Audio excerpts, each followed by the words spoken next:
pada kesempatan siang hari ini akan memandu jalannya rangkaian acara, tentunya juga untuk, menggali lebih lanjut bagaimana tentunya 2 narasumber yang sangat sangat kompeten di bidangnya. Dan tidak lama-lama lagi tentunya di kesempatan kali ini saya akan memperkenalkan juga 2 speakers yang juga akan memberikan materinya. Tapi sebelumnya agar rangkaian acara webinar ini berjalan dengan lancar, terlebih dahulu untuk teman-teman para peserta, yang pertama mohon untuk tidak mengaktifkan, mmm mikrofon Anda. Sekali lagi mohon untuk tidak mengaktifkan mikrofon Anda terlebih dahulu semuanya, mohon di-off ya mikrofonnya. Baik. Dan selanjutnya ketika pembicara memberikan materinya, lalu teman-teman para peserta mempunyai pertanyaan, silakan untuk cantumkan ataupun juga tulis pertanyaan teman-teman di kolom komentar. Jangan lupa cantumkan juga pertanyaannya ditujukan untuk narasumber yang mana. Sekali lagi yang pertama mohon untuk selama acara untuk tidak mengaktifkan mikrofon, dan yang kedua ketika teman-teman mempunyai pertanyaan ketika narasumber melakukan presentasinya, mohon untuk, mengetiknya melalui kolom komentar dan jangan lupa untuk mencantumkan untuk siapa, teman-teman ini pertanyaannya ya. Baik, saya akan memperkenalkan 2 narasumber ataupun juga speakers yang tadi sudah disinggung tentunya siapa saja, dan juga teman-teman pastinya sudah tahu siapa saja, narasumbernya. Namun biar lebih afdol, saya akan memperkenalkan yang pertama. Ya, narasumber kita di siang hari ini, yang pertama adalah ada Mas Fardi Yandi. Nah, ini Mas Fardi ini merupakan influencer digital marketing dan juga merupakan seorang yang menduduki jabatan CEO dari socialcreative.com, dan juga beliau saat ini menjalankan beberapa proyek di industri kreatif. Sosok influencer digital marketing ini juga suka berbagi ilmu di berbagai macam platform media sosialnya. Dan tentunya juga bagi Mas Yandi ini dulunya ini banyak menganggap digital marketing ini hanya sebagai ilmu yang tidak semua orang harus paham, tetapi dengan adanya perubahan zaman, kini semua orang berlomba-lomba untuk mempelajarinya ya. Kita akan mengenal lebih lanjut tentunya narasumber kita yang pertama. Kita sapa dulu. Selamat siang Mas, mmm, Fardi. Halo Mas Irfan, siang. Halo kawan-kawan semua, hai. Oke, sehat Mas Fardi? Alhamdulillah sehat. Sehat, Gimana baik. Mas, sehat? Alhamdulillah sehat. Terima kasih Mas Wardi juga ini sudah meluangkan waktunya di kesempatan kali ini tentunya untuk membagikan ilmu kepada para peserta. Dan narasumber kita yang selanjutnya kita akan, mmm, perkenalkan. Narasumber kita selanjutnya ini adalah seorang penulis novel, ada Bang Boy Chandra. Jadi saya panggilnya Bang Boy, ya. Bang Boy ini merupakan seorang, penulis novel dan juga sudah menerbitkan berbagai macam buku seperti ada temanya ataupun juga judulnya adalah Origami Hati pada tahun 2013, lalu juga Setelah Hujan Reda pada tahun 2014, Catatan Pendek untuk Cinta yang Panjang pada tahun 2015, Senja, Hujan, dan Cerita yang Telah Usai di tahun 2015. Kita akan sapa Bang Boy di siang hari ini. Selamat siang, Bang Boy. Halo, selamat siang semuanya. Sehat, Bang Boy? Sehat sehat. Baik, terima kasih. Bang Boy juga ini sudah berkenan meluangkan waktunya di siang hari ini untuk memberikan materinya kepada para peserta. Baik, sekali lagi para peserta dan juga tentunya seluruh peserta di seminar daring dengan tema Build a Strong Personal Brand to Expand Your Network. Kita akan langsung saja mempersilahkan kepada narasumber pertama, yaitu Mas Fardi Yandi untuk menyampaikan materinya. Saya persilakan. Oke. Assalamualaikum warahmatullahi wabarakatuh, selamat siang kawan-kawan semua. Sebelumnya aku pengen make sure dulu, mungkin admin boleh tolong jadiin co-host kali ya? Atau ini udah bisa share slide? Wait, let me oh bisa. Udah bisa share screen, Kak. Udah bisa Coba. ya? Thank you. Oke, udah jelas lah ya? Oke, halo kawan-kawan semua. Sebelumnya terima kasih buat pihak panitia udah invite kita Social Kreatif untuk sharing di sini. As disclaimer, sebenarnya aku bukan influencer digital marketing. Nggak tahu kenapa ke panitia bisa nulis gitu. Tapi anyway, aku di sini pengen sharing soal pengalaman aku dalam membangun personal brand, orang yang benar-benar dari daerah, belum punya privilege, tapi kok bisa ngebangun sesuatu, sebuah empire yang menurut aku tuh, oh bisa tuh, walaupun kita semuanya itu mulainya tanpa modal gitu. Personal brand for the future by Social Creative. Nah, aku akan mulai dengan slide ini. Beli followers, auto jadi sultan. Karena sebagian besar di antara kita, pada saat kita ingin membangun sesuatu, entah itu lagi pengen bangun Twitter, lagi pengen buka akun Instagram, pengen buat TikTok, kita tuh punya tendensi, kalau punya banyak followers, artinya kita punya banyak cuan. Bisa jadi influencer, bisa jadi selebgram gitu. Karena punya banyak followers gitu. Makanya banyak orang yang ambil shortcut, terus tiba-tiba punya banyak followers gitu. Padahal sebenarnya mungkin kita bisa beli followers, tapi kita nggak bisa beli authority. Karena authority itu pasti butuh waktu. Makanya kalau kalian semua saat itu market udah pintar. Walaupun misalkan followers kita cuma ada 100, kita tuh tetap bisa membangun sesuatu. Yang paling penting konten yang kita bagikan itu punya nilai untuk orang yang membaca konten-kontennya kita. Siapapun saat ini, mau kita mahasiswa, mau kita dosen, mau kita penulis, mau kita seorang pebisnis, setiap dari kita punya kesempatan untuk membangun media kita sendiri. Dulu aku berpikir bahwa yang bisa membangun personal brand adalah orang-orang yang hebat aja. Mereka yang mungkin penulis, mereka mungkin yang pebisnis, mereka yang udah terkenal, makanya mereka bisa membangun personal brand. Tapi per hari ini, walaupun kita rakyat jelata, rakyat biasa yang mungkin belum punya privilege, kita tuh bisa membangun media kita sendiri. Melalui apa? Melalui platform sosial medianya kita. Makanya buat kawan-kawan semua, walaupun misalkan kita hanya punya 100 follower, kita punya 500 followers, ya nggak masalah. Mulai dari sana, kawan-kawan mulai untuk berbagi konten-konten yang menurut kawan-kawan tuh bisa menjadi value buat orang-orang di sekitar kita. Karena buat konten bukan untuk menjadi selebgram, buat konten untuk menjadi identitas online-nya kita.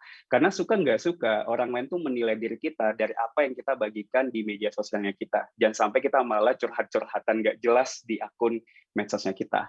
Sebenarnya aku kenalan dikit, jadi saat ini aku Fardiandi, aku full time sebagai digital creator, jadi di Instagram dan TikTok aku selalu sharing soal productivity, soal gimana kawan-kawan bisa lebih produktif, bisa memiliki pengembangan diri yang lebih baik. Selain sebagai digital creator, aku juga punya bisnis, nama brandnya Social Creative. Jadi Social Creative ini awalnya agensi media sosial, kita membantu brand-brand lokal untuk pembuatan konten mereka, tapi per hari ini kita menjadi platform untuk artikel-artikel bermanfaat. Bagi kawan-kawan yang mungkin nggak suka baca buku, kita membuat summary sebuah buku pengembangan diri, jadi kawan-kawan tinggal baca aja 1-2 artikel, dan itu bisa membuat kawan-kawan lebih paham soal satu buku. Intinya platform ini akan lebih banyak artikel-artikel yang membuat kawan-kawan bertumbuh, mulai dari bisnis, marketing, dan juga pengembangan diri. Sedikit atau banyak followers kita tuh bisa membangun manfaat dari akun kita sendiri. Walaupun mungkin ada di kawan-kawan merasa bahwa aku malu kalau misalkan aku mulai berbagi, nanti dibilang sok influencer, nanti dibilang sok menjadi content creator. Padahal sebenarnya yang harus kita lakukan adalah kita membangun itu bukan untuk menjadi orang yang terkenal, tapi menjadi salah satu media, karena kalau kita punya media, kita punya tempat untuk menyuarakan suara kita.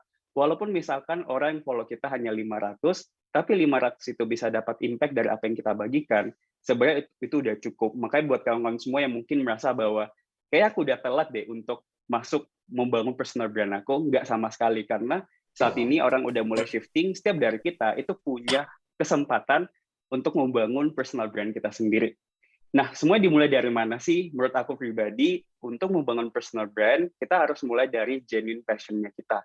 Genuine passion itu maksudnya gimana? Genuine passion itu adalah hal-hal yang memang senang kita lakukan. Kita dibayar mahal atau enggak, kita tuh senang melakukan hal itu. Sama dengan aku pribadi. Aku senang baca buku pengembangan diri, aku bikin konten-konten microblog di Instagram. Pada saat di awal bikin konten, aku nggak peduli gitu. Orang lain mau support atau enggak, ada likes atau komen atau enggak, ada yang nyinyir atau enggak, aku nggak peduli gitu. Karena aku mencintai apa yang aku kerjakan. Makanya buat kawan-kawan semua, personal brand itu cobalah gali apa sih yang memang menjadi kekuatan kawan-kawan semua. Kawan-kawan itu bisa apa yang membuat kawan-kawan berbeda, hal apa sih yang bisa kita berikan gitu. Walaupun sebagai anak muda kita punya banyak sekali passion, karena kan anak kita tuh sebagai generasi Z atau millennials, kita tuh punya tendensi untuk mengubah passion kita begitu cepat. Artinya, kita nonton drama Korea, misalkan nih drama startup, terus tiba-tiba kita pengen menjadi Han Ji Pyong, pengen menjadi investor. Kita nonton lagi drama yang lain, terus tiba-tiba kayaknya passionku bukan ini deh. Karena terlalu banyak ide, makanya kita nggak bisa konsisten dengan apa yang kita coba untuk bangun. Makanya menurut aku pribadi, penting banget buat kawan-kawan semua, pada saat udah memutuskan bahwa, oke, aku mau share tulisan di Instagram, ya udah mulai sharing tulisan minimal 3 bulan atau 6 bulan, baru review, lihat hasilnya, baru mulai untuk melakukan hal yang lain. Wait, ini ada suara ya? Oke, thank you. So first step, kita harus mulai dengan creating impact dulu. Ini adalah postingan-postingan sosial kreatif. Jadi bagi kawan-kawan semua, kalau bingung tuh harus mulai dari mana, ya mulailah untuk membangun konten-konten yang bermanfaat buat orang. Kalau konten kita bermanfaat, ada suatu hal yang kita bisa berikan untuk orang-orang ikhlas untuk follow kita gitu. Kalau di kontennya kita banyak value, banyak nilai-nilai yang memang sesuai dengan kapasitasnya kita, orang lain tuh ikhlas gitu. Ini adalah postingan-postingan sosial kreatif, kita tuh mulai tanpa modal. Aku tuh bangun sosial kreatif sekitar 2 tahun yang lalu waktu baru lulus kuliah, dan aku berpikir bahwa aku nggak punya modal, tapi aku punya Instagram gitu. Di sinilah mulai untuk berbagi-bagi konten dan belum punya uang untuk iklan, makanya kita mencoba untuk membangun konten-konten yang memang pengen di-share oleh orang lain.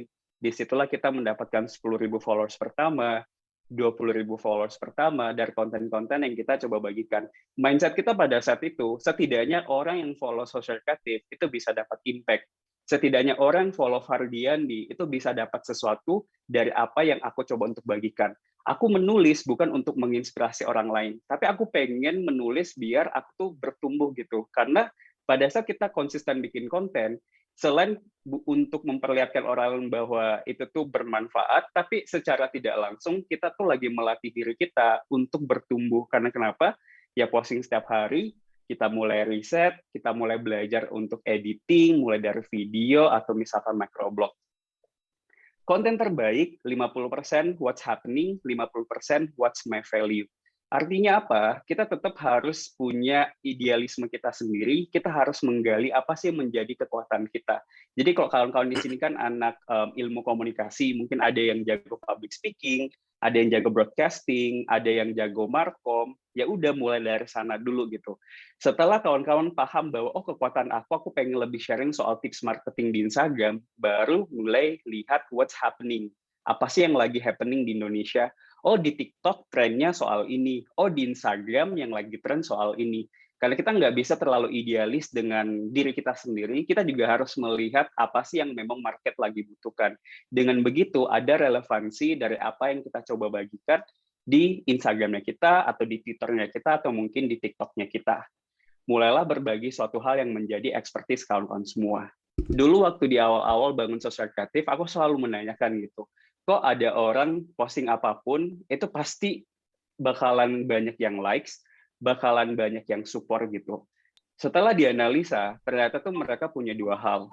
Mereka punya personality, mereka punya authority. Setiap dari kita pasti punya personality kita masing-masing. Ada yang mungkin punya personality yang lebih calm, ada yang punya personality yang terlihat intelijen, tapi tidak semua dari kita punya authority, karena authority memang harus dibangun. Makanya pada saat di awal-awal kita berbagi konten, orang tuh mulai merasa bahwa apaan sih so influencer gitu. Karena di awal aku bikin konten 2-3 tahun yang lalu, juga digituin sama teman kuliah gitu. Sebenarnya mereka nggak salah, tapi mereka belum melihat apa yang aku lihat gitu. Tapi sayangnya, sebagian besar di antara kita yang baru memulai, kita terlalu gampang distract dengan omongan orang lain. Makanya pada saat kita posting, orang tuh skeptis, apaan sih? Sok memotivasi, sok menulis misalkan, sok bikin konten marketing, padahal bisnisnya belum ada misalkan, ya mereka akan skeptis gitu. Pada saat kita posting, skeptis itu mulai menurun, trust mulai naik, disitulah authority kita bisa dapetin. Orang yang beli followers belum tentu bisa beli authority. Makanya penting banget untuk kawan-kawan highlight bahwa even if kita hanya punya 100 followers, selama itu adalah genuine dari apa yang kita bangun, ya nggak masalah, mulai dari sana dulu. Nah, salah satu komponen yang penting menurut aku di personal brand, selain mengetahui value kawan-kawan semua, kita juga harus paham gimana caranya pola pembuatan konten gitu. Karena konten adalah salah satu media agar kita bisa lebih mudah mengomunikasikan idea yang kita ingin bagikan di Instagram-nya kita atau di TikTok-nya kita. Nah, 3 jenis konten yang gampang viral ini ada 3. Pertama itu yang how to, kawan-kawan coba untuk berbagi hal-hal yang praktikal, orang lain tuh belajar sesuatu dari posting kawan-kawan semua. Yang kedua, soal insight. Insight itu lebih ke motivasi-motivasi, kutipan-kutipan, mungkin kawan-kawan yang lebih senang berbagi tentang pola pikir, itu bisa dengan konten yang insight. Yang ketiga itu yang emotional. Emotional itu konten yang membuat orang lain tertawa, membuat orang lain bahagia, membuat orang lain sedih. Jadi emosional itu bukan hanya soal konten yang touching hatinya kita gitu, enggak juga. Konten komedi pun itu salah satu konten yang termasuk emosional. Di sini dilihat gitu, jenis dari 3 jenis konten ini, kekuatan kita lebih di mana. Kalau kita lebih senang sharing mindset, berarti kita bakal lebih banyak menulis pola pikir. Kalau kita lebih senang berbagi sesuatu yang praktikal, orang lain belajar sesuatu dari kontennya kita, ya kita akan mulai dari how to. Selanjutnya kawan-kawan selalu tanyakan, who do you want to attract? Siapa sih yang kawan-kawan pengen attract? Karena beda generasi, beda gaya bahasa, beda cara penyampaian. Walaupun misalkan kita pengen ngebangun sesuatu, ya kita harus jelas gitu. Siapa sih yang kita pengen attract? Walaupun pada akhirnya nanti misalkan kita pengen attract generasi Z, dan ternyata yang lebih banyak follow kita generasi millennials, nanti bisa di-shifting. Yang paling penting di awal kita udah fokus bahwa, oh aku pengen fokus di Gen Z aja, gitu. Selalu highlight bahwa orang tuh nggak akan pernah peduli dengan konten kita sampai kita peduli dengan mereka. Nah, media di sini juga penting karena kan kalau ngomongin konten kadang kita bingung itu sebenarnya konten yang bagus apakah konten berupa tulisan atau konten berupa video gitu. Ada 2 tipikal media yang sebenarnya lagi trending banget saat ini, either itu di Instagram atau di TikTok. Pertama itu microblog. Jadi kalau kalian sadar, kalau buka explore di Instagram ada konten microblog. Microblog itu adalah konten slide to slide yang multiple post atau mungkin bahasa kerennya carousel post yang kita bisa swipe left. Yang satu lagi itu adalah konten video. Jadi kawan-kawan bisa lihat, kawan-kawan tuh lebih banyak kapasitas itu lebih senang membuat konten yang seperti apa. Kalau memang lebih senang video, ya udah bikin video. Kalau lebih senang nulis, ya udah bikin microblog. Ini khusus.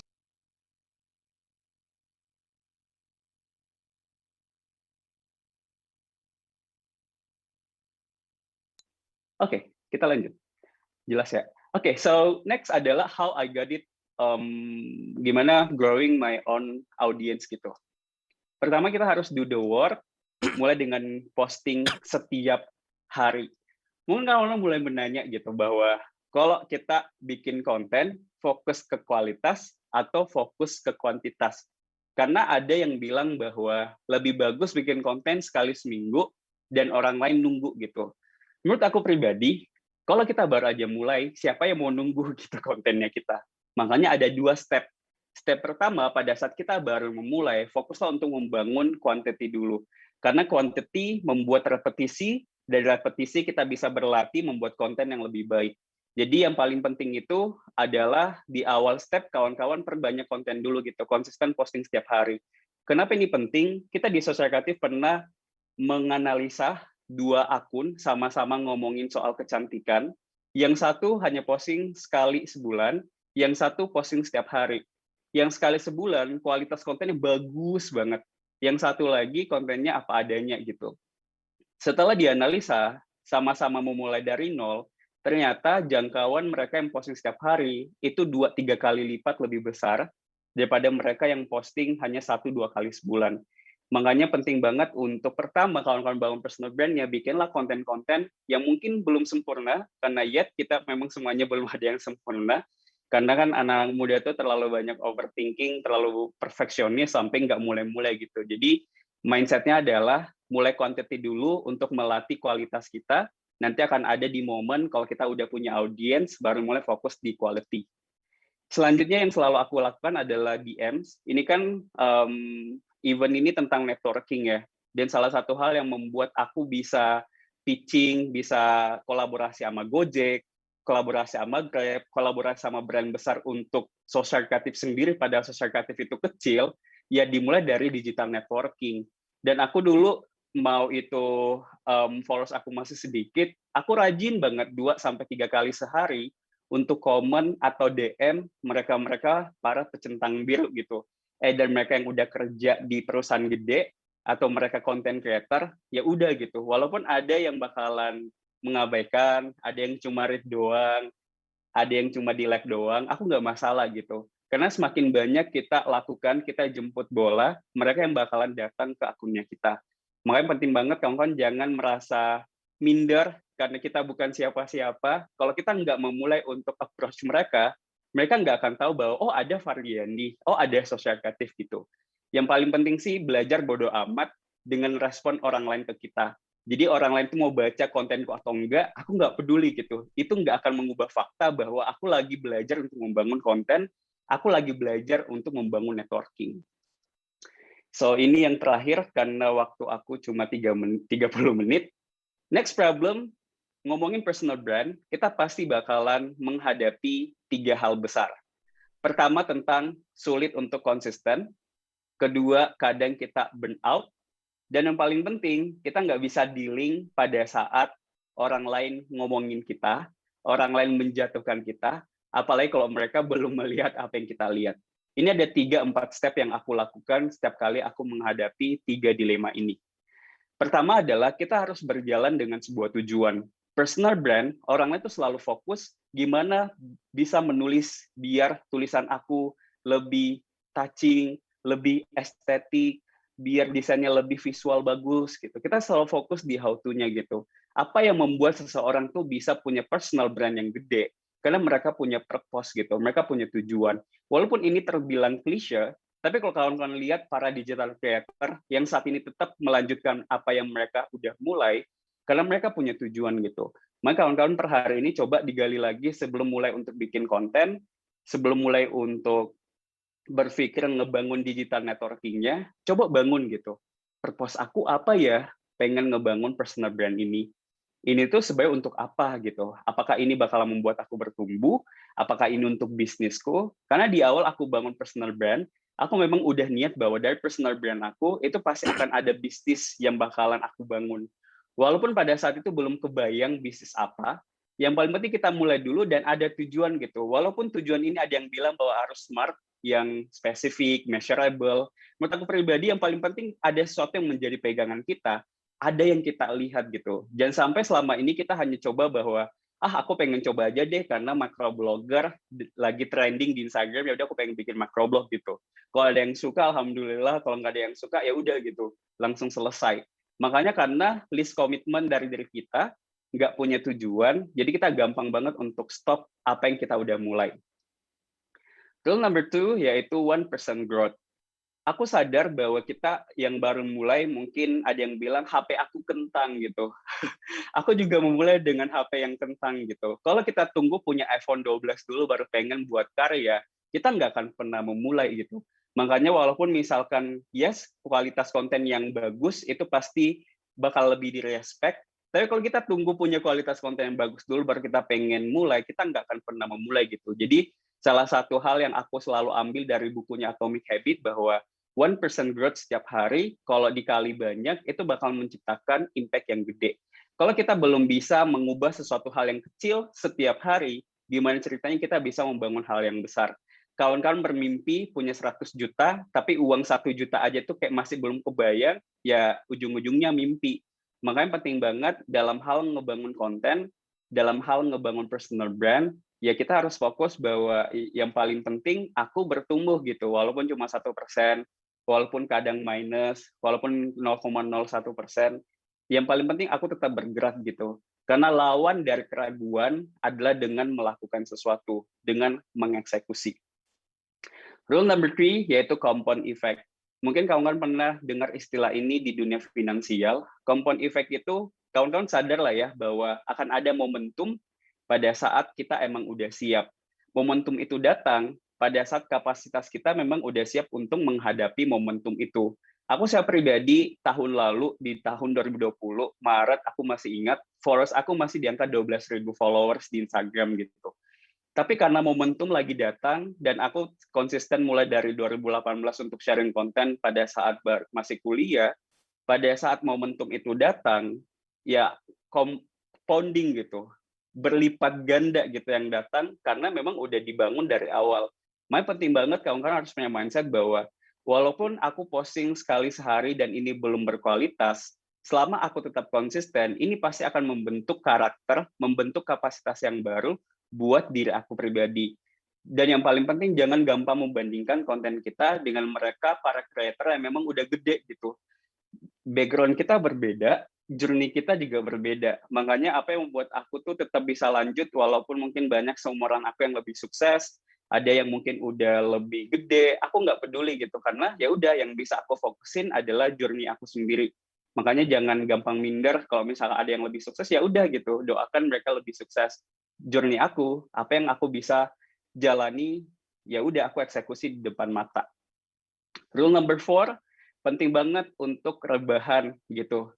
Rebahan bisa menciptakan kreativitas. Aku kalau lagi demotivasi, lagi burnout, aku pasti bakalan rebahan, aku pasti akan nonton Netflix.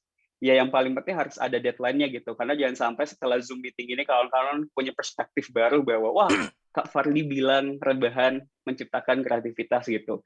Yes, bisa menciptakan kreativitas tapi juga harus ada deadline-nya. Karena di dunia kreatif, semakin kita paksa, semakin kita nggak bisa bertumbuh. Semakin kita paksa untuk memikirkan sebuah ide, semakin blank otaknya kita. Makanya kita perlu jarak, kita perlu untuk menjauh dari rutinitas, melakukan hal yang lain, pelampiasan yang positif, biar kita tuh bisa lebih mengelola diri kita dan kita don't push ourselves too much gitu. Biar kita lebih seimbang. Karena produktivitas itu kita dapetin pada saat tahu kapan harus berjuang dan juga tahu kapan kita harus istirahat. Mungkin itu aja, nanti kalau misal ada sesuatu yang pengen ditanyakan nanti di sesi Q&A aja.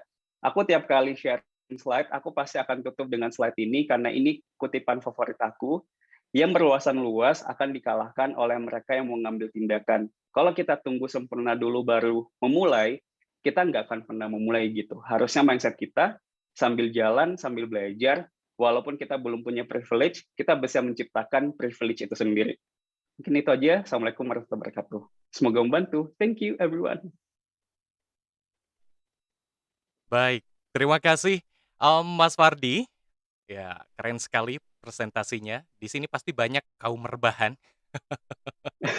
Nanti kita bahas, tentunya juga dari pertanyaan-pertanyaan teman-teman nih, para peserta. Sekali lagi untuk para peserta, kalau sudah mulai punya pertanyaan nih, untuk Mas Fardi, silakan mulai diketik pertanyaannya di kolom komentar dan jangan lupa untuk, menulis nama, mmm, tentunya pemateri ataupun juga speakers ya. Boleh misalnya untuk Mas Fardi, boleh silakan. Jadi teman-teman jangan lupa ya, cantumkan nama speakersnya ketika teman-teman mengajukan pertanyaan di kolom, chat ya, ataupun juga komentar. Baik, kita akan beralih selepas Mas Fardi tentunya di kesempatan kali ini, ada narasumber yang kedua yang juga sudah siap-siap untuk menyampaikan materinya secara langsung.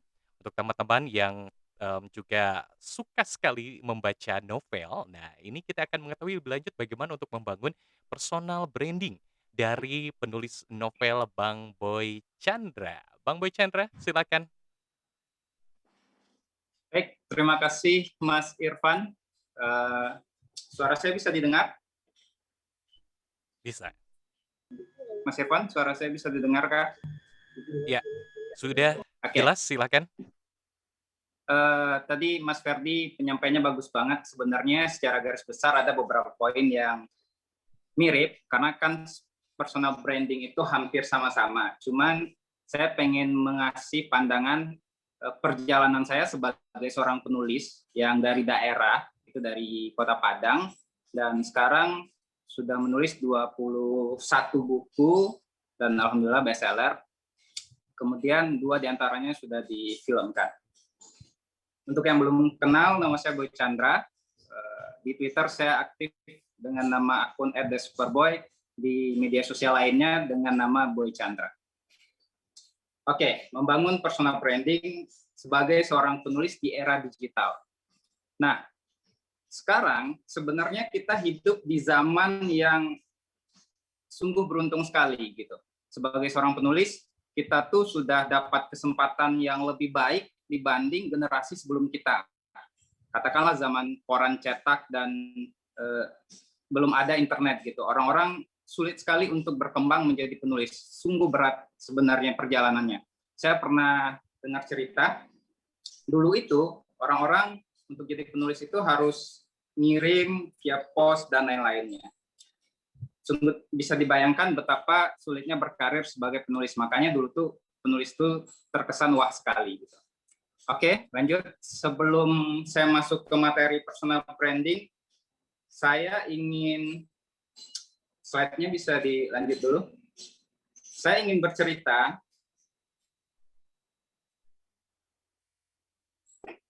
bentar. Panitianya. Oke.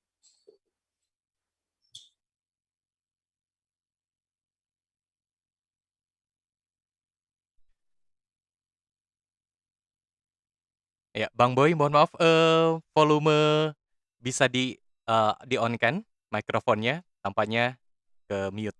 Silakan. Oke, sorry. Slide-nya bisa dibantu ya, Panitia? Oke. Jadi dulu saya ingin bercerita dulu. Saya memulai karir penulis saya itu sekitar 10 tahun yang lalu. Itu sekitar 2011. Nah, di 2011 itu, 1 tahun pertama, saya tidak mendapatkan apa-apa dari menulis gitu. Karena belum terlalu fokus dengan sosial media.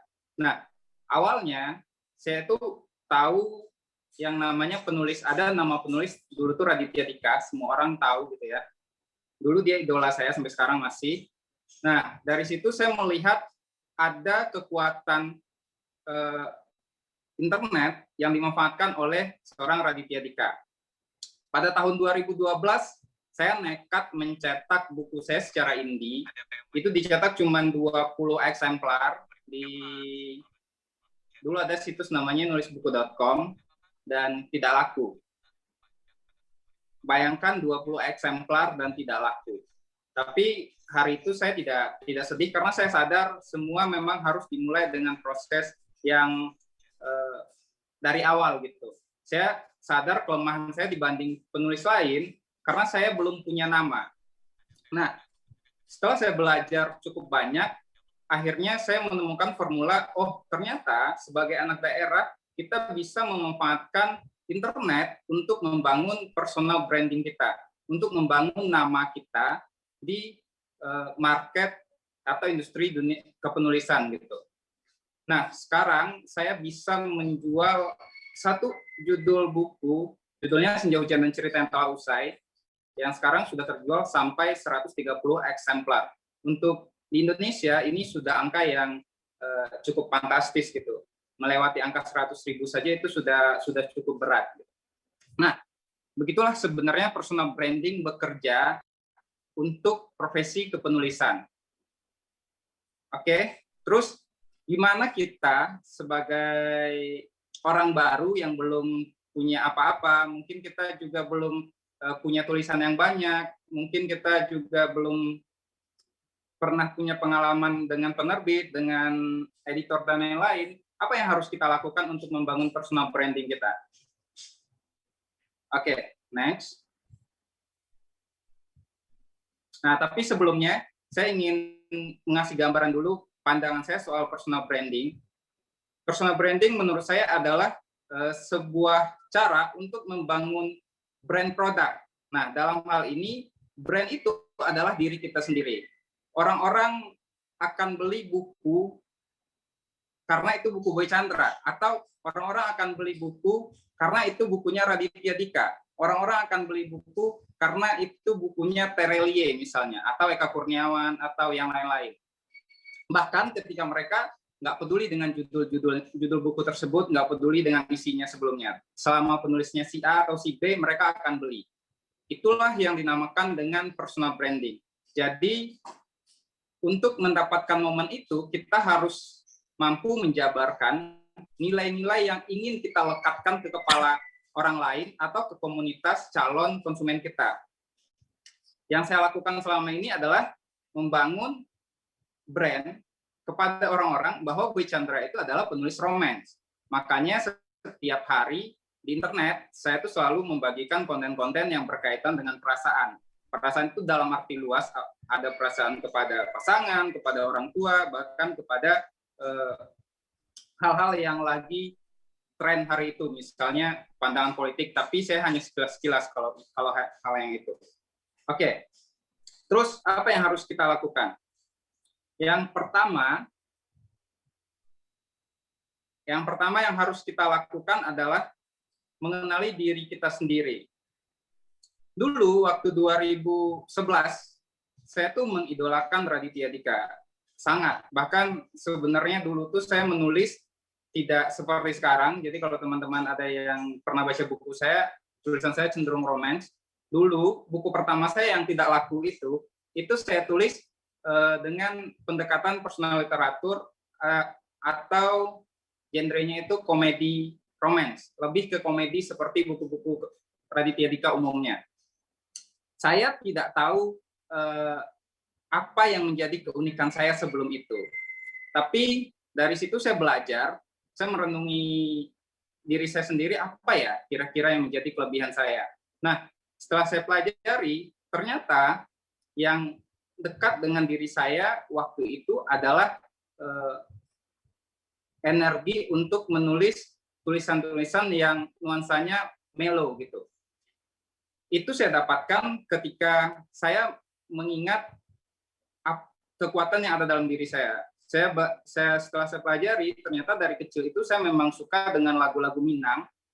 Nah, di mana lagu-lagu Minang itu sebenarnya lebih cenderung berbicara tentang kesedihan. Jadi ada dua fakta, lagu Minang itu kalau misalnya tidak ditinggal nikah karena miskin, pasti pergi merantau karena miskin dan ditinggal nikah gitu. Jadi kecenderungan itu, dan ayah saya dari kecil itu memberikan lagu-lagu Minang untuk saya membangun nuansa sedih dalam diri saya. Nah, kekuatan itu akhirnya saya ambil untuk menjadi bagian dari proses kepenulisan. Sudah kenal kelemahan saya dan apa yang menjadi keunikan akhirnya. Kemudian setelah saya pelajari lagi, saya waktu itu di era 2012, tulisan-tulisan yang berkembang atau yang banyak diminati adalah tulisan-tulisan personal literatur seperti karya Raditya Dika dan lain-lainnya. Nah, waktu itu saya pengen bikin yang beda, jadi saya bikin semacam senandika. Senandika itu tulisan-tulisan pendek gitu. Saya sudah menemukan keunikan saya waktu itu. Kemudian yang berikutnya, ini penting. Karena kita di sosial media, yang penting kita lakukan pertama adalah mengamankan ID atau nama akun sebagai produk yang akan kita kembangkan nanti gitu. Nah, ini salah satu kesalahan saya di masa lalu yang sebenarnya karena waktu itu saya tidak tahu. Jadi sekarang itu nama akun sosial media saya itu beda-beda.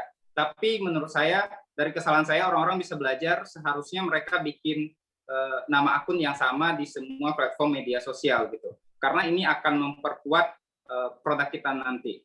Terus kenapa kita harus bikin semua akun media sosial? Ya, untuk mengamankan nama tadi. Terus apakah kita harus memakai semua akun media sosial itu dalam bersamaan? Jawabannya bisa jadi iya, bisa jadi tidak. Iya, kalau misalnya kita sanggup. Tapi kalau yang suka diposisikan hanya sebatas market, walaupun sebenarnya followers itu secara tidak langsung tetap market gitu. Cuman memang kita harus membangun interaksi. Yang saya lakukan juga semacam itu. Jadi beberapa kali mungkin saya akan membalas komentar atau balas DM gitu ya. Dan selalu setiap hari ada waktu untuk melakukan hal semacam itu. Oke? Selanjutnya, riset dan selalu berani mencoba hal baru. Nah, mungkin ketika kita sudah berkembang, kita dapat pola nih. Oh, kita bikin konten seperti ini, dan ini selalu laku dan selalu rame. Dan kita nyaman dengan hal itu. Sampai akhirnya, tren di media sosial berganti, dan konten semacam itu tidak disukai lagi. Nah, misal, dulu awal-awal banget tuh saya tuh emang suka nulis patah hatinya yang mendayu-dayu sedih, menyubah gitu ya. Tapi ternyata dulu itu laku banget. Jadi semua orang akan retweet rame di Twitter konten-konten semacam itu. ternyata setelah waktu berlalu dan orang-orang terus bertumbuh, mungkin followersnya juga bertumbuh, orang-orang lebih suka yang receh, kemudian yang agak sedikit nyeleneh gitu. Makanya saya dulu tidak pernah menggunakan kata-kata semacam hidup adalah bajingan dan segala macam, tapi kita harus dipaksa baik-baik saja. Itu adalah kata-kata yang selalu saya hindari dulu. Tapi semakin hari mungkin orang-orang jengah dengan kehidupan, orang-orang butuh kalimat-kalimat yang memang apa adanya. Akhirnya konten-konten semacam itu akhirnya juga saya pakai gitu. Tapi dengan catatan kita tidak berusaha untuk terlihat keren dengan konten semacam itu. Kita tetap harus dengan kesadaran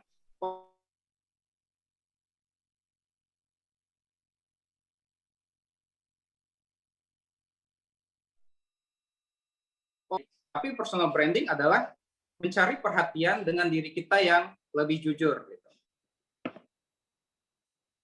Oke. Terus selanjutnya. Nah, ini contoh-contoh yang riset yang saya lakukan.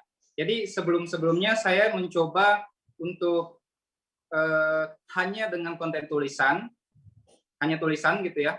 Kemudian belakangan saya merasa ketika saya hanya menjadi penulis, tidak ada lagi hal baru yang bisa orang lain dapatkan dari diri saya, atau tidak ada lagi hal baru yang bisa saya tawarkan untuk menjadi hiburan atau sesuatu yang baru dari diri saya. Makanya saya mencoba hal-hal baru, semisal melukis gitu. Jadi ada tulisan saya yang saya tampilkan di kanvas, kemudian saya juga ngepost lukisan.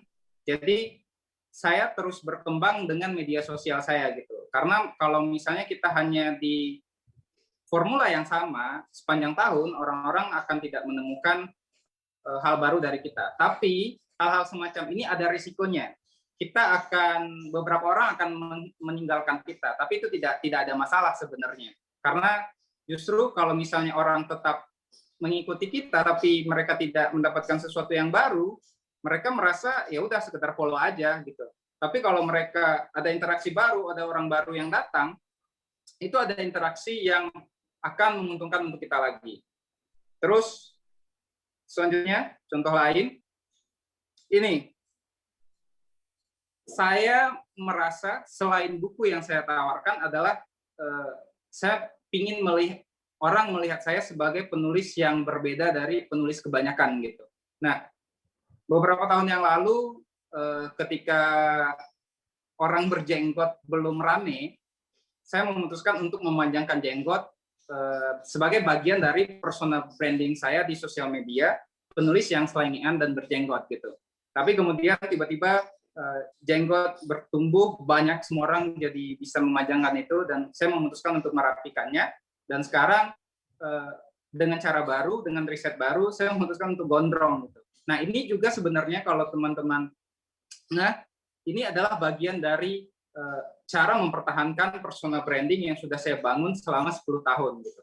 Jadi sebagai penulis, saya juga terus bertumbuh dan terus berkembang. Jadi tidak hanya tulisan-tulisan saja, tidak hanya tulisan-tulisan galau saja sepanjang tahun yang lama-lama orang bosan, tapi ada sesuatu yang baru. Nah, di media sosial sebenarnya selain dua hal ini, saya juga sering membagikan hal-hal yang saya lakukan di luar kegiatan sebagai penulis gitu. Jadi di luar kegiatan hanya konten buku. Misalkan saya ke hutan mancing atau ke pantai mancing, itu juga saya bagikan. Artinya, setelah orang-orang mengenal kita dengan satu persona, orang-orang akan penasaran apalagi yang bisa mereka dapatkan dari kita, apalagi yang bisa mereka ketahui dari kita. Nah, baru kita masuk ke bagian-bagian yang mungkin orang lain sebelumnya tidak menduga kita melakukan hal itu. Baik, teman-teman, itu penyampaian saya soal materi hari ini. Tapi nanti kita bisa berdiskusi sebenarnya di luar dasar-dasar membangun personal branding sebagai penulis di era digital ini. Terima kasih. Kembali ke Mas Irfan. Baik, terima kasih Bang Boy ya. Ini materinya menarik sekali, ternyata banyak perubahan-perubahan ya, kalau saya lihat dari, Mas juga Irfan, materi. mohon maaf masih Baik. di-mute Oh, masih suaranya. di-mute? Oke, baik. Baik, terima kasih banyak, mmm, Bang Boy ya, ini sudah menyampaikan materinya, sekali lagi terima kasih banyak, ini materi yang, menarik sekali, bahkan tadi perubahan transformasinya dari, materinya sendiri, lalu juga risetnya ini cukup menarik sekali. Baik, nah kita akan lanjutkan dengan sesi selanjutnya itu adalah sesi diskusi dan juga para peserta, silakan Anda teman-teman bisa menyampaikan juga pertanyaan sambil kita berdiskusi, nanti pertanyaan teman-teman akan saya bacakan. Jadi sekali lagi, pertanyaan teman-teman untuk kedua, narasumber ini akan saya bacakan. Silakan teman-teman untuk, menyampaikan pertanyaan melalui kolom chat. Nanti saya akan bacakan selepas, sesi diskusi. Baik, untuk sesi diskusi pertama, saya terlebih dahulu ke narasumber pertama, Mas, Fardi, ya. Mas Fardi, tadi ada satu yang menarik, terutama juga, soal memulai, ya, soal memulai bahkan kita kaget loh ternyata dari rebahan ini bisa mendapatkan, apa namanya, sebuah pencerahan ataupun juga bahkan ilham ketika, teman-teman sendiri ingin melakukan, kegiatan terutama juga di media sosial. Tapi kita ketahui masing-masing karakter media sosial ini cukup berbeda, Instagram, TikTok, Facebook, Twitter, ataupun juga, media sosial lainnya. Nah, ini bagaimana untuk meng-compare satu sama lain antara perbedaan karakteristik tetapi juga nilai yang tadi disampaikan oleh Mas Fardi ini tetap nyampe ke semua platform itu? Oke, soal platform ya, kalau menurut aku setuju sama Bang Boy tadi bilang, bahwa kita tuh harus menjadi diri kita sendiri. Makanya kalau kawan-kawan pengen membangun personal brand, sebelum menentukan platform apa, kita tuh harus mengenali kekuatan kita tuh ada di mana, kita tuh lebih passion-nya tuh lebih mengarah ke mana. Kalau misalkan kita lebih senang untuk bikin konten-konten yang sifatnya video, ya udah kita terjun ke TikTok misalkan untuk mencoba. Karena tidak semua orang yang memang udah punya followers banyak di Instagram, belum tentu mereka punya banyak followers di TikTok, karena setiap platform itu pasti punya audiensnya sendiri. Dan apakah kita harus terjun di TikTok? Jawabannya, kalau aku pribadi, kalau memang itu bukan diri saya, aku nggak akan melakukan hal itu. Karena banyak orang saat ini tuh hanya mengejar angka followers, angka endorsement, mereka rela untuk menjadi orang lain. Menurut aku kita harus menjadi diri kita sendiri sih, karena kan faking di dunia sosial media itu tuh satu hal yang menurut aku jangan sampai gitu, karena capek bermuka dua, kita misalkan menjadi seorang yang berbeda padahal di dunia nyata tuh sebenarnya kita nggak yang kayak gitu. Itu sih Mas, jadi kalau soal platform tetap dianalisa dulu marketnya apakah sesuai atau enggak, terus yang kedua apakah kita nyaman bikin konten di situ. Nyaman di sini kan bukan berarti bahwa kita nggak pengen keluar dari zona nyamannya kita, tapi apakah kita terbiasa atau happy membuat konten di platform itu atau enggak.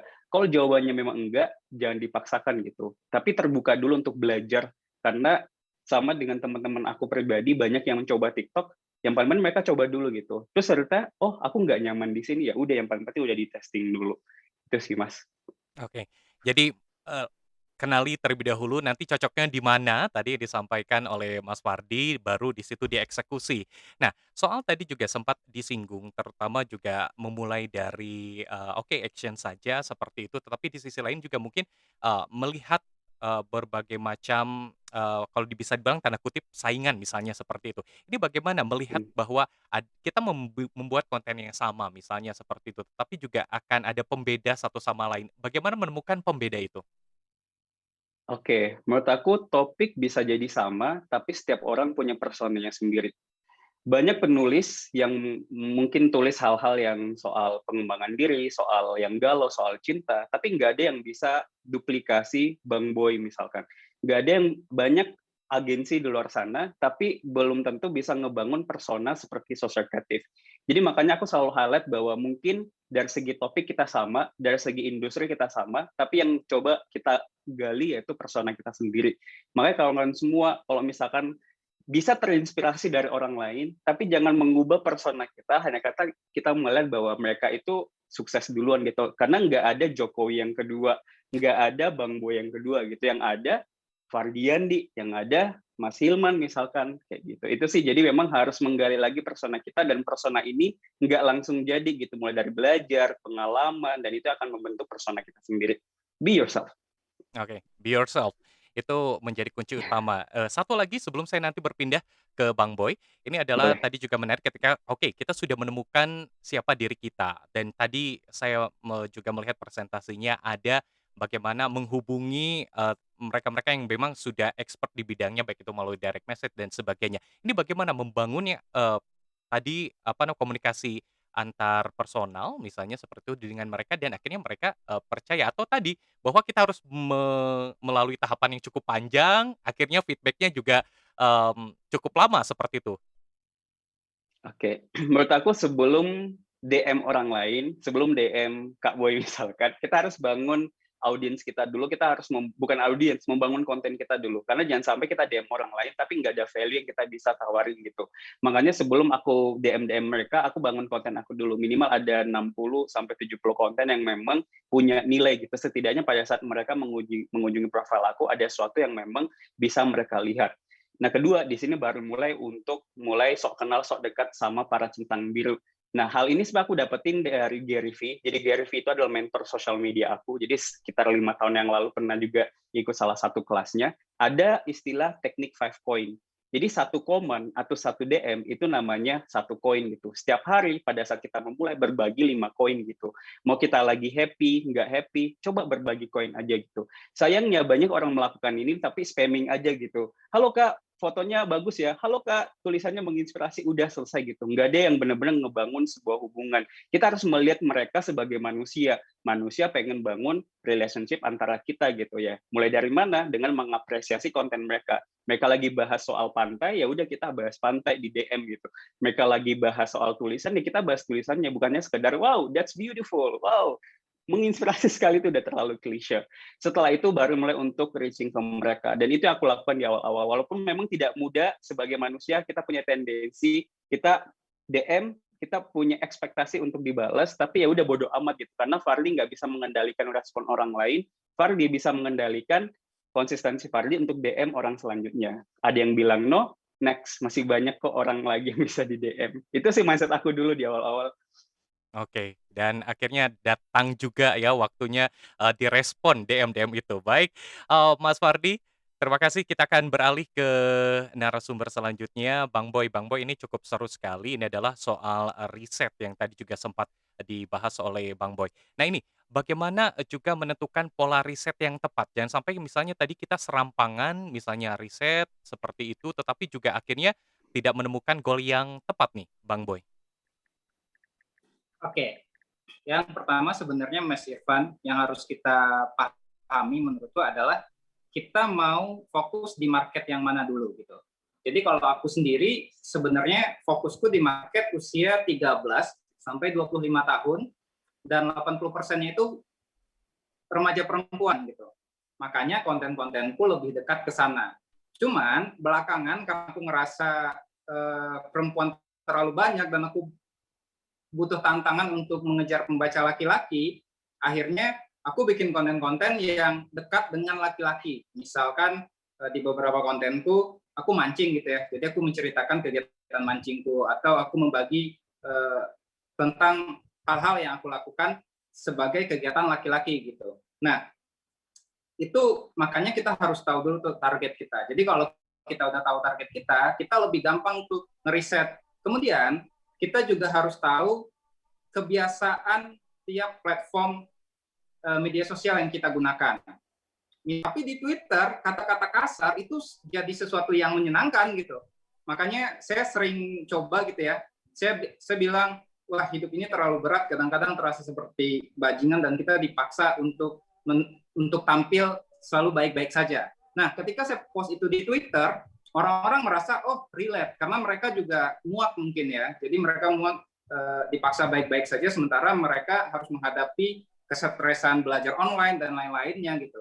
Tapi ketika di Facebook, itu banyak sekali polisi moralnya gitu. Jadi sebenarnya supaya kita nggak blunder, kita harus memahami dulu karakteristik pengguna platformnya gitu. Jadi biar aman, yang pertama memang pahami target kita siapa, yang kedua pahami platformnya siapa, karakteristik pengguna platformnya seperti apa gitu. Jadi dengan dua hal itu kita bisa mempost konten-konten yang aman. Makanya kadang-kadang kita tuh sering menemukan hal-hal yang bising ya. Konten TikTok di-post di Twitter misalnya. Di TikTok itu aman aja. Orang-orang di TikTok lebih, ya udahlah itu cuma konten gitu. Tapi ketika di Twitter itu konteksnya jadi beda dan jadi perdebatan lain gitu. Nah, sebagai konten kreator kita juga harus memikirkan itu. Kira-kira kalau konten ini disebar ke platform lain, ini masih aman atau enggak gitu. Kalau di TikTok kan sekarang bisa dikunci untuk tidak di-download tuh. Jadi masih bisa lagi pertimbangkan gitu. Tapi saya sepakat dengan Mas Fardi tadi, jangan berusaha jadi orang lain hanya untuk mengejar followers yang lebih banyak. Karena itu akan membuat kita kehilangan hal yang sebenarnya kita cari, dan followers banyak itu jadi hampa ya, juga nggak ada gunanya. Oke, baik Bang Boy.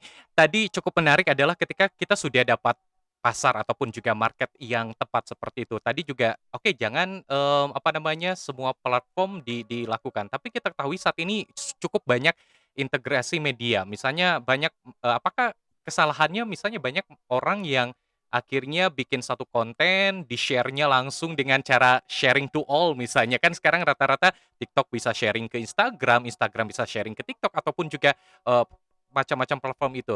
Nah, ini bagaimana untuk menyaring terutama konten kita agar tepat di masing-masing platform ini? Yang biasa saya lakukan sebenarnya semua konten saya itu garis utamanya itu adalah konten bercerita. Jadi saya di TikTok misalnya beberapa bulan lalu saya coba riset, tapi saya tidak nyaman, tapi kontennya konten bercerita dalam bentuk video gitu.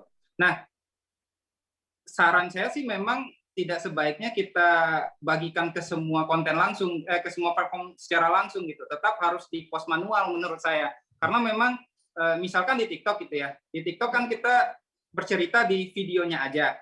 Nah, ketika di Instagram kita bisa tambahkan tuh di captionnya. Jadi tetap aman dengan bantuan caption gitu. Atau di Twitter kita juga bisa tambahkan dengan tulisan gitu. Jadi tetap aman. Karena konteks-konteks seperti itu juga harus kita perhatikan biar nanti nggak mantul. Jadi kadang-kadang kan maksud kita nggak begitu, tapi yang ditangkap orang lain akhirnya terjadilah perdebatan yang sebenarnya nggak kita perlukan gitu. Tapi bukan berarti perdebatan ini nggak penting juga. Perdebatan semacam ini sebenarnya bisa kita kelola lagi kalau kita sudah terbiasa dengan media sosial gitu. Saya sering tuh, misalnya hal-hal yang menjadi perdebatan ya udah saya kelola lagi aja jadi konten gitu. Oke, baik. Nah, sebelum kita beralih ke sesi tanya jawab dari para peserta, mungkin ada satu pertanyaan dan boleh dijawab oleh masing-masing tentunya juga narasumber. Satu pertanyaan ini, ya, saya mungkin ke Bang Boy dulu. Bang Boy, apa pendapat Bang Boy, terutama juga dengan perkembangan teknologi yang nanti tampaknya akan terus berkembang.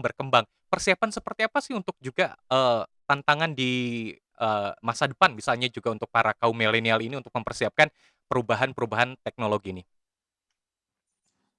Sebenarnya menurut saya itu malah keuntungan bagi kita gitu ya, terutama untuk saya orang-orang daerah gitu. Jadi dulu kita kalau pengen jadi pekerja kreatif itu kita harus ke Jakarta atau harus ke Pulau Jawa gitu. Sekarang dengan adanya teknologi, dengan adanya internet, media sosial, kita bisa tetap di Padang, bahkan kita bisa tetap di daerah selama ada sinyal internet dan bertumbuh jadi konten kreator misalnya. Nah, yang perlu kita lakukan adalah jangan anti terhadap platform baru apapun. Karena saya dulu juga mungkin memandang sebelah mata terhadap TikTok misalkan. Karena dulu TikTok kan kontennya cuman maaf misalnya joget-joget aja gitu ya, nggak ada isinya kayak sekarang gitu. Tapi sekarang kan TikTok bertumbuh dan konten kreatornya banyak dan keren-keren. Akhirnya ya kita harus belajar lagi gitu. Dan dari kesalahan itu saya mengambil kesimpulan kita nggak boleh anti media sosial apapun, cari tahu dulu, pelajari dulu aja. Nanti kalau kita udah nemu polanya, media sosial itu sebenarnya bisa kita gunakan dengan cara kita. Jadi kita nggak harus ngikutin yang tren, tapi kita bisa memanfaatkan itu dengan cara kita, dengan konten kita gitu. Tinggal kita sesuaikan formulanya. Oke, dipelajari. Oke, selanjutnya ke Mas Fardi. pertanyaan yang sama, ini soal juga perkembangan teknologi ke depannya, mungkin tips apa yang tepat juga untuk para milenial ini untuk mempersiapkan perkembangan teknologi agar juga sekali lagi nilai-nilai yang tadi juga kita ingin berikan kepada, teman-teman itu seperti itu tetap tetap juga bisa berada di, masing-masing platform ataupun juga mengikuti perkembangan, teknologi? Kalau menurut aku pribadi ada dua sih. Pertama, setuju dengan Bang Boy tadi, kita harus beradaptasi dengan apapun yang baru. Ada Clubhouse, nggak apa-apa terjun dulu untuk menganalisa market. Nah, yang kedua menurut aku penting banget untuk kita juga harus punya, yaitu jangan kadang karena teknologi semakin banyak, kadang kita tuh kayak punya tendensi untuk FOMO, fear of missing out, takut ketinggalan, takut gaptek, takut ini, takut itu, sampai kita lupa bahwa kita tuh manusia punya batasan tertentu. Jadi it's okay not to be okay, kayak drama Korea. Tapi emang ini penting sih, apalagi di dunia sosial media. Menurut aku burnout demotivasi generasi Z atau generasi millennials, ada generasi yang mayoritas bakal lebih banyak mengalami hal itu gitu. Apalagi banyak influencer, banyak content creator, banyak digital bisnis, misalkan kita semua bekerja di dunia online. Kalau kita nggak lupa, kita selalu lupa bahwa kita itu manusia, bakal ada momen kita tuh kayak benar-benar udah nggak pengen melakukan apa-apa lagi. Jadi memang harus juga belajar soal kesehatan mentalnya kita. Itu sih. Oke, baik. Terima kasih Mas Fardi dan juga para peserta. Sekali lagi terima kasih banyak atas pertanyaannya. Ini sudah banyak sekali pertanyaannya. Saya akan bacakan satu persatu dan masing-masing narasumber silakan untuk menjawab pertanyaan dari para peserta ini. Ya, terlebih dulu nih karena Mas Fardi masih on, mungkin pertanyaannya saya akan cari untuk Mas Fardi terlebih dahulu. Di sini ada Kemas Hasbi. Selamat sore Kemas Hasbi. Terima kasih sudah bertanya nih, saya Hasbi, izin bertanya, kan sekarang itu lagi rame orang-orang yang melakukan personal branding tapi nggak menggunakan hal yang positif. Nah, sekarang pertanyaannya menurut Mas Fardi, apakah self branding ini dengan keunikan yang aneh dan lain-lain seperti itu ya, atau dalam kata misalnya kebodohannya Iqbal termasuk nyatet personal ya? branding, atau apakah, dampaknya bisa acceptable? Silakan dijawab, Mas Fardi.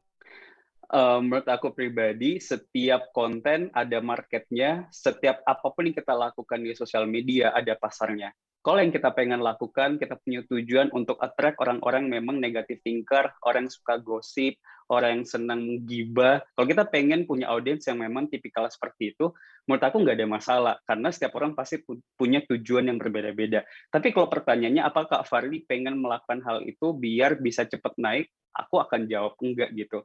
Makanya menurut aku pribadi nggak ada yang salah, nggak ada yang benar, karena kan setiap orang tuh punya perspektif sendiri. Kalau menurut aku yang paling penting dia nyaman dengan hal itu, ada suatu hal yang mereka bisa bagikan, ada tujuan akhir dari apa yang dibagikan di media sosial, menurut aku aman-aman saja. Cuma kalau ada kesempatan untuk membangun market yang teredukasi, aku akan memilih yang teredukasi. Walaupun dari segi angka kita sedikit, misalkan nih, aku content creator di TikTok yang ngomongin soal productivity, tentang pengembangan diri, pasti bakalan lebih sedikit views-nya dibandingkan mereka yang joget-joget, mereka yang seksi, mereka yang mungkin pamer kekayaan, karena memang lebih banyak orang mengonsumsi hal itu. Nggak ada yang salah gitu. Yang paling penting tuh kenapa brand tetap mau kolaborasi dengan aku. Karena mereka melihat walaupun sedikit, tapi berkualitas, itu lebih baik daripada banyak, tapi nggak jelas marketnya gimana. So, kembali lagi ke purpose masing-masing sih. Nggak ada yang salah, nggak ada yang benar. Oke, baik. Tidak ada yang salah, tidak yang benar. Kembali lagi ke diri masing-masing. Kalau yang suka tadi ngedance, Ya, it's okay, untuk ya. mempergunakan TikTok dan sebagainya. Baik, saya akan beralih ke pertanyaan selanjutnya untuk Bang Boy. Saya akan sapa dulu ada Aprilia Trisha. Aprilia Trisha ini bertanya untuk Bang Boy. Halo, selamat siang, Kak Boy. Ini saya ingin bertanya, jika kita sudah misalnya merasa cocok untuk membangun personal branding kita di sebuah platform, apakah lebih baik kita fokus saja di satu platform itu, atau juga sekali lagi lebih baik mencoba platform-platform yang baru? Silakan, Bang Boy. Menurut saya sebenarnya membangun personal branding di satu platform itu cukup baik dan cukup berbahaya.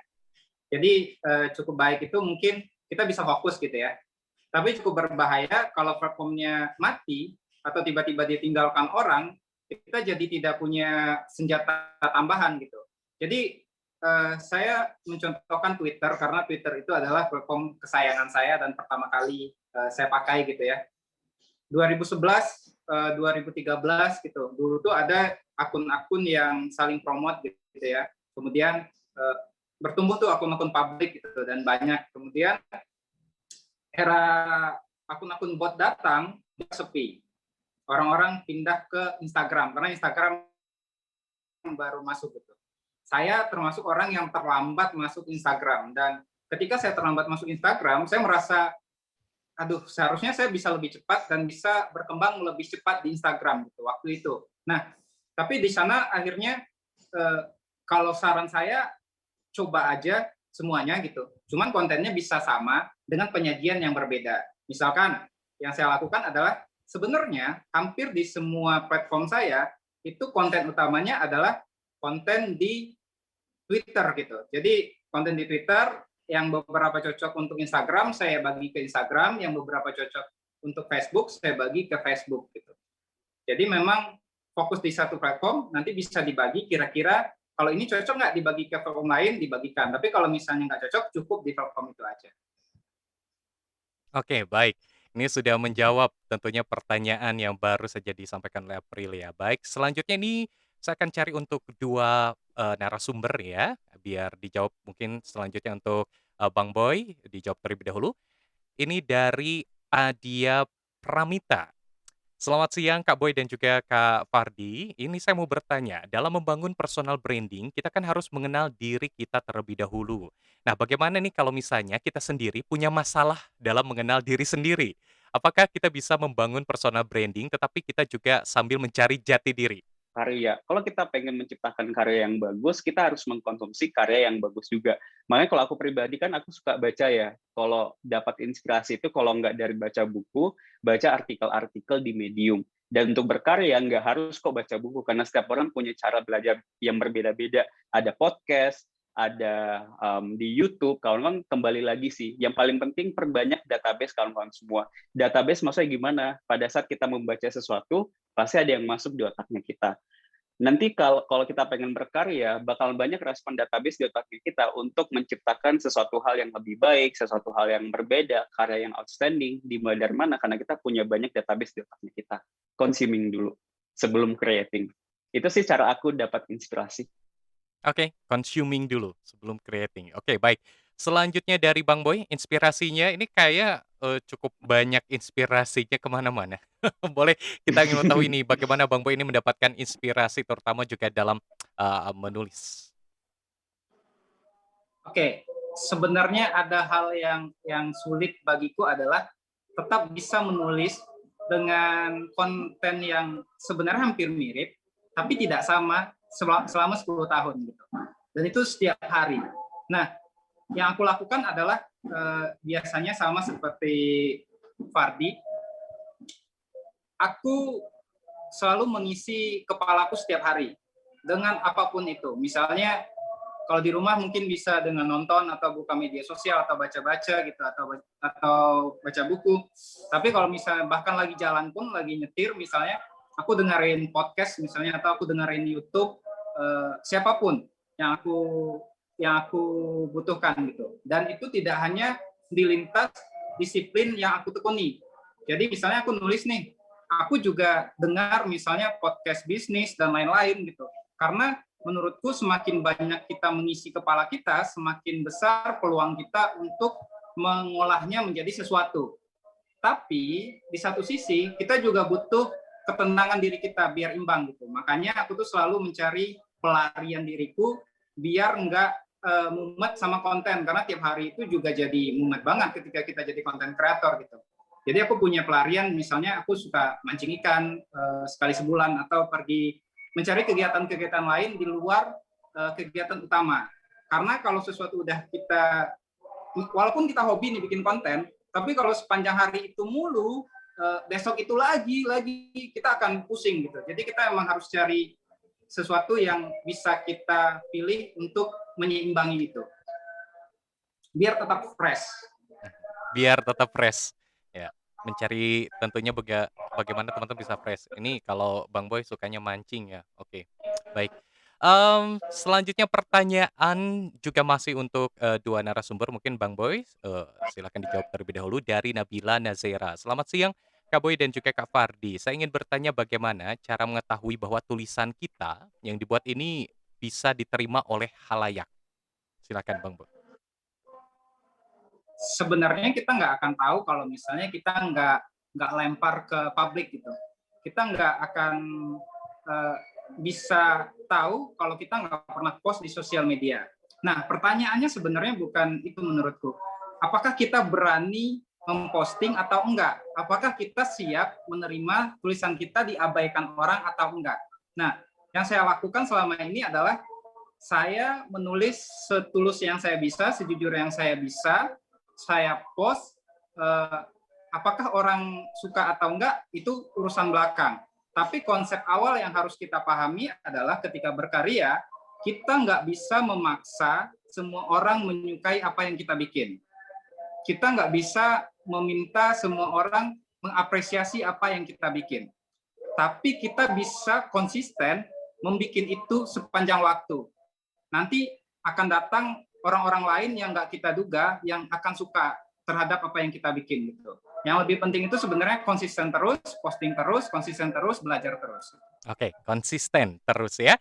Selanjutnya dari Mas Fardi silahkan ya, terkait pertanyaan tulisan seperti apa yang dibuat oleh kita dan bisa diterima oleh khalayak banyak. Silakan Mas Fardi. Oke, aku setuju aja sama jawaban dari Bang Boy. Jadi sebelum aku look up ke orang lain, aku selalu lihat ke diri aku sendiri, dan itu salah satu prinsip yang aku pegang dari dulu sampai sekarang. Aku bikin konten bukan untuk impress orang lain. Sama kayak engagement aku sekarang itu kadang 20.000, kadang 8.000, kadang 11.000. Itu nggak mengubah motivasi aku untuk membuat konten lagi. Dan memang dari dulu mindset aku nggak tahu ya, aku dikasih ilham sama Tuhan untuk nggak peduli lagi itu sama respon orang gitu, mau like-nya berapa. Yang paling penting tuh Fardi bisa bertumbuh dari apa yang Fardi lakukan. That's enough for me gitu. Jadi kalau aku pribadi untuk testing sebuah tulisan, Fardi nyaman nggak dengan tulisan itu? Kalau nyaman ya udah bagikan. Kalau nggak nyaman ya nggak bagikan. Bahkan untuk endorsement sendiri aja kita idealis banget. Kalau ada brand yang pengen kolaborasi dan nggak satu value dengan aku, ya udah ditolak aja gitu. Walaupun pengen dibayar mahal. Itu aja sih. Jadi kembali lagi ke kenyamanan kita sendiri. Karena apapun yang kita posting itu integritas kita sendiri sih. Oke, baik. Ya, ini tidak terasa, ini karena memang waktunya sedikit sebentar lagi, namun sebelum saya memberikan kesimpulan dan juga nanti mungkin masing-masing narasumber boleh memberikan statement terakhir, baik itu Mas Fahri ataupun juga Bang Boy ya. Dan terima kasih sekali lagi untuk teman-teman yang sudah bertanya. Ini sebetulnya ada beberapa pertanyaan yang belum saya bacakan, tapi karena keterbatasan waktu, kita akan lanjutkan di tentunya mungkin nanti ke depan boleh teman-teman, mungkin di-share ya, Bang Boy ataupun juga Mas Fardi ketika mungkin ini DM teman-teman langsung ke media sosialnya, ini mungkin nanti ke depannya bisa direspon nih para peserta ini ya. Baik, kita akan lanjutkan adalah di sesi simpulan. Nah, simpulannya seperti apa di perbincangan kita di kesempatan sore hari ini. Sebelum kesimpulan, kita akan simak sejenak. Ini dia, perbincangan kita ataupun juga seminar kita, cuplikannya seperti apa dari kedua narasumber ini.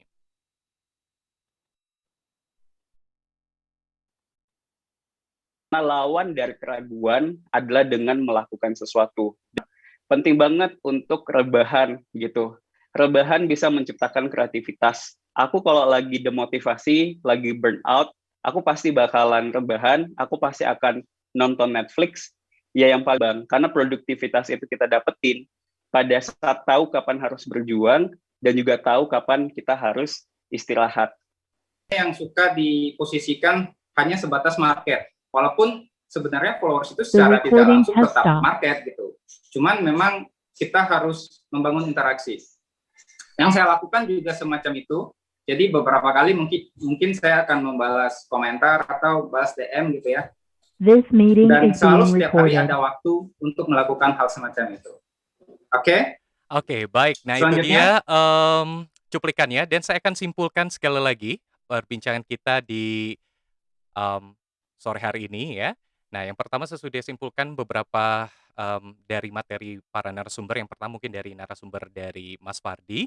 Ini ada beberapa cuplikan ataupun juga kesimpulan. Jadi yang pertama semua orang ini bisa jadi media, apalagi di era teknologi ini ya. Jadi teman-teman punya Instagram, punya TikTok, pergunakan semuanya ya. Tapi sekali lagi ada guidance yang tadi yang sempat apa namanya, diberikan oleh kedua narasumber. Tetap ada rule-nya, tidak serampangan seperti itu.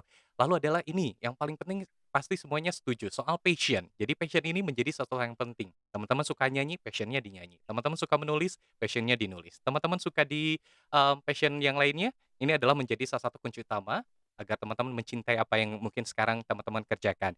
Terus tentunya setelah teman-teman passion-nya, action-nya sudah dilakukan, ini tentunya juga akan ada impact yang teman-teman dapatkan ataupun juga impact seperti apa sih yang ingin teman-teman bagi kepada teman-teman para halayak dan juga yang paling terpenting adalah great content. Nah, ternyata great content ini kalau tadi disampaikan oleh Mas Fardi berasal dari nilai yang tepat dan juga apa yang sekarang sedang digandrungi oleh masyarakat ya. Ini bisa menjadi sebuah great content. Dan tadi jangan lupa tetapkan tujuan, lalu juga terus berkembang, bertumbuh meskipun sehari misalnya, mmm, 1 konten ataupun juga 0,5 seperti itu ya, dan tentunya juga tadi rebahan, tapi rebahannya harus dengan deadline ya. Oke, itu simpulan untuk, narasumber kita yang pertama, Mas Fardi, sementara untuk simpulan yang kedua, ini dari Bang Boy. Nah, kenalin terlebih dahulu diri sendiri. Jadi teman-teman harus kenal siapa, oke kalau nama pasti semua sudah tahu, tapi karakter mungkin juga ini harus dibangun. Lalu juga nama akun media sosial juga ini menentukan, tadi disampaikan ini juga sangat penting, meskipun riset juga ini menjadi salah satu hal yang juga sangat penting. Lalu tampilkan komunikasi dengan cara berbeda, baik itu dari konten, kalau Bang Boy tadi menyampaikan bahwa, mmm, dari jenggotnya juga sempat ada perbedaan seperti itu ya, agar lebih dikenal, kalau mungkin ini teman-teman teori komunikasi ya, anak-anak komunikasi pasti tahu misalnya teori jarum apa namanya, hipodermik ya. Jadi semakin terus dijejel bahwa, "Oke, Bang Boy ini ternyata jenggotnya panjang," seperti itu, pasti mereka akan, tahu ataupun juga paham. Ya, terus juga tampilkan komunikasi dengan cara yang berbeda, karena ini adalah pembeda dengan satu sama yang lainnya. Ini yang paling mungkin agak sulit, tapi harus tetap dilakukan konsisten dan juga tetap untuk membuat konten, terus bangun interaksi ya, dan riset ini menjadi salah satu kunci utama. Itu dia mungkin simpulan kita di kesempatan, sore hari ini, ya, dari moderator dan terakhir mungkin untuk kedua narasumber closing statement-nya silakan. Terlebih dahulu untuk, Mas Fardi, silakan closing statement-nya. Oke, closing statement ya. Kalau menurut aku satu hal aja sih, kawan-kawan mungkin ada yang keluarganya bukan keluarga berada, kita banyak keterbatasan, anak daerah. Ini sebagai contoh aku juga anak daerah, Bang Bo juga anak daerah, tapi tetap bisa ngebangun sesuatu kok. Karena kita nggak bisa memilih terlahir dari keluarga yang mana, tapi kita bisa memilih untuk hidup seperti apa. Semoga membantu. Oke, baik. Terima kasih Mas Fardi dan juga terakhir mungkin, closing statement dari Bang Boy. Silakan Bang Boy. Baik, sebelumnya terima kasih untuk teman-teman yang sudah mengikuti. Terima kasih juga untuk panitia. Saya ingin menyampaikan hari ini kalau kita pengen besar, kalau kita pengen mendapat apresiasi, jangan tunggu orang lain bikinin kita panggung. Bikin panggung kita sendiri. Ada internet, ada media sosial untuk menjadi panggung kita. Oke, baik. Bikin panggung sendiri. Ya, terima kasih untuk kedua narasumber, terima kasih banyak ya, mmm, Mas Fardi, Bang Boy, terima kasih kita beri aplaus semuanya, tepuk tangan. Terima kasih banyak, seru sekali perbincangan kita. Mudah-mudahan sekali lagi nilai yang diberikan oleh kedua narasumber ini bisa kita terapkan, tidak hanya menjadi teori saja, tetapi juga betul-betul teman-teman bisa mengaplikasikannya, terutama juga teman-teman di kaum milenial ini betul-betul bisa action dari materi-materi yang telah disampaikan. Sekali lagi terima kasih banyak tentunya untuk kedua narasumber dan juga terima kasih untuk panitia, terima kasih juga untuk rekan-rekan Sivitas ya. Di kesempatan kali ini terima kasih banyak, lalu juga mudah-mudahan kita bisa bertemu lagi di sesi-sesi selanjutnya. Saya Irfan Budiawan mengucapkan terima kasih, mohon maaf apabila ada kekurangan. Kita kembali ke MC, Mas, Muhammad Ashabul Kafi, silakan. Oke, baik. Terima kasih Mas Irfan.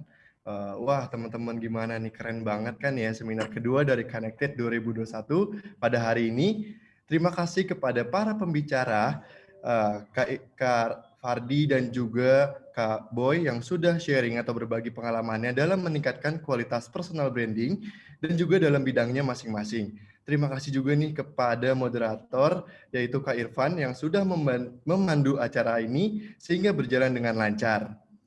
Lalu acara Connected ini disponsori oleh PT Jaya Real Property Tbk dan didukung oleh Universitas Pembangunan Jaya, Fakultas Humaniora dan Bisnis, Program Studi Ilmu Komunikasi, Biro Kemahasiswaan dan Alumni, Radio Mercubuana.